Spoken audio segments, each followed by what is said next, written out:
There are moments in life when one act of kindness doesn't just change a day, it changes a destiny.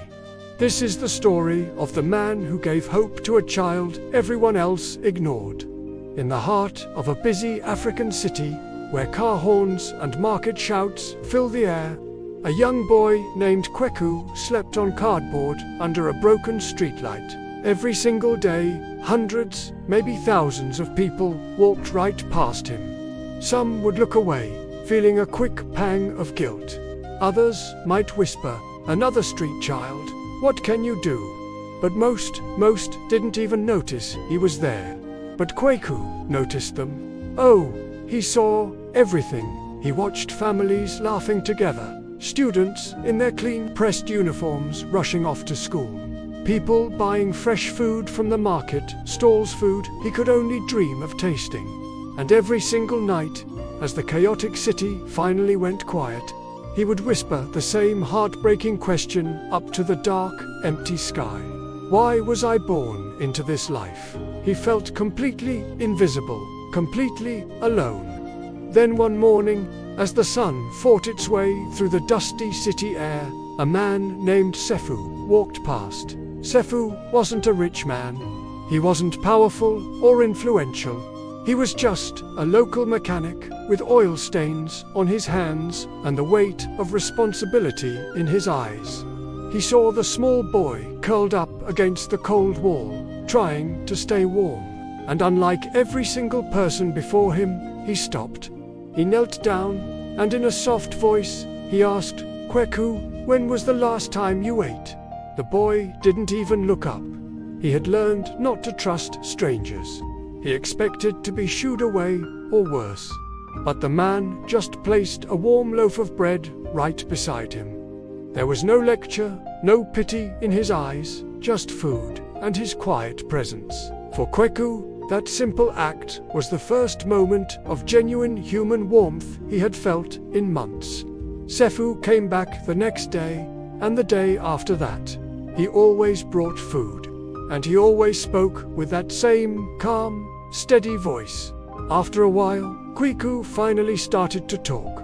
His voice was thin and weak, as if he'd forgotten how to use it. He told Sefu his story: a mother lost to illness, a father he never knew, and the cold, unforgiving streets that became his home because no one else in the world wanted him.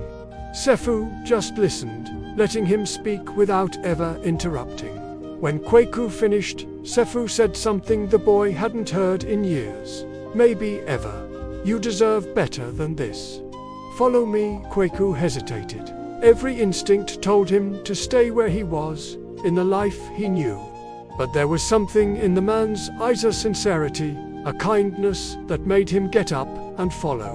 Sefu didn't take him to a fancy home or a government office.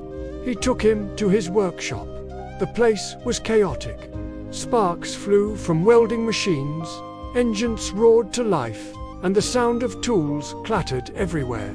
But it was a warm, human kind of chaos. "This is where I work," Sefu said, his voice cutting through the noise. "If you're willing to learn, you can stay here during the day. I'll teach you everything I know." Kweku just stared at the man, completely stunned. No one had ever offered him anything but insults and leftover scraps. An opportunity, a chance to learn. It felt like a dream. He nodded slowly, and then, for the first time in a very, very long time, he smiled. The days turned into weeks, and the weeks turned into months. Kweku started by sweeping the dusty floors and fetching tools for Sefu.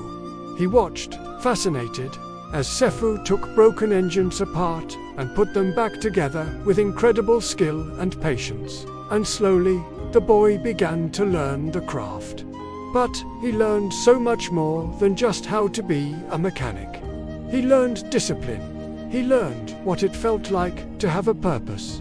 And most importantly, he learned that he was worth more than the streets had ever told him he was. Years later, customers walk into that very same workshop.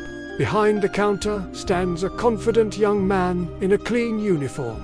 It's Kweku. He's not just a boy from the streets anymore. He's a skilled mechanic, a man with a future.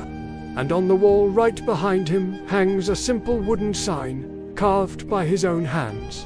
It reads, "Kindness rebuilds what the world tries to break." Because one man stopped one child, Rose,